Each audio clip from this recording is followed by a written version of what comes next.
Hi, NamzyMercy here. Okay, I'm laughing because what I want to say is a bit tricky, but I don't know.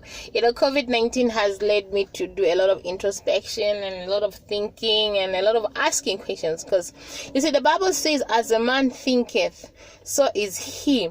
And then you notice that at church, a lot of times they tell us not to ask too many questions, because asking questions is thinking. Actually, it's a process of thinking. So they tell us not to ask certain questions, and that one day it will kind of like come together and make sense. So, but COVID-19 has kind of like broken all those things, because we ended up asking a lot of questions, some of us. I have this story to share with you.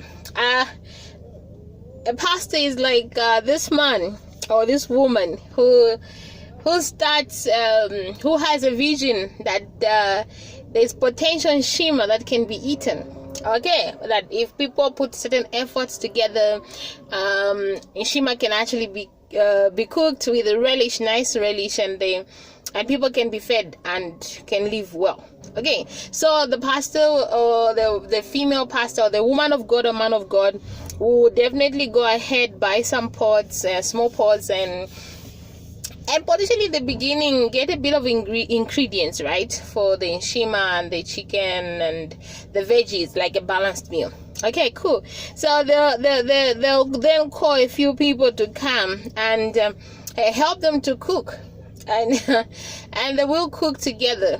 Okay, they'll cook the meal together with these people. But the difference is this: after they cook the food together, the others walk away, having not eaten, and the pastor remains and eats the food alone. Okay, then as time goes on, the people increase in number, so they need bigger pots. So the people put money together and buy bigger pots, and also they need more ingredients. So they actually put money together and have more ingredients. And guess what? Again, the people now, because the pastor, like, he's busy thinking about what should be cooked tomorrow, so he will come and say, let's have beef. And that's his main role. His role is just say, let's have beef. And then the people will bring the beef. He will say, let's have some katapa or some chihuahua or some bondwe and tomatoes and onions, and let's have nshima or rice. And the people will bring all these ingredients, and then they'll cook, because there are more people, so they'll cook more food.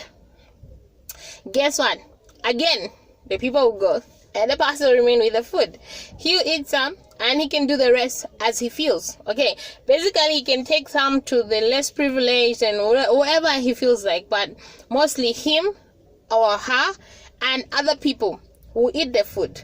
And the rest of you must go home and you've learned how to cook the nshima. So go and learn, go and look for more ingredients and buy more ingredients and cook your nshima. and look, I'm not saying anything here. I'm not saying anything, but I'm just thinking. I'm thinking out loud. Like, are we sure? Because you find that the church now has grown. It's big. All the pastor does, he or she has to prepare the sermon and pray for you, which, by the way, you also have to do. You also have to read the Bible, and you also have to pray, right, on your own. Except now the church is big. You have ushers. He's not doing the ushering. You have protocol. He's not doing the protocol. You have the people leading praise and worship. He's not leading she's not leading the praise and worship. You have people collecting the offering and counting the offering and waking around during the week to make sure the money is deposited in the bank, and all this work. He's not doing that. His job is just to cook the nshima. And sometimes he doesn't. He will be like, I've brought you up, now you can decide what we're going to eat. But guess what?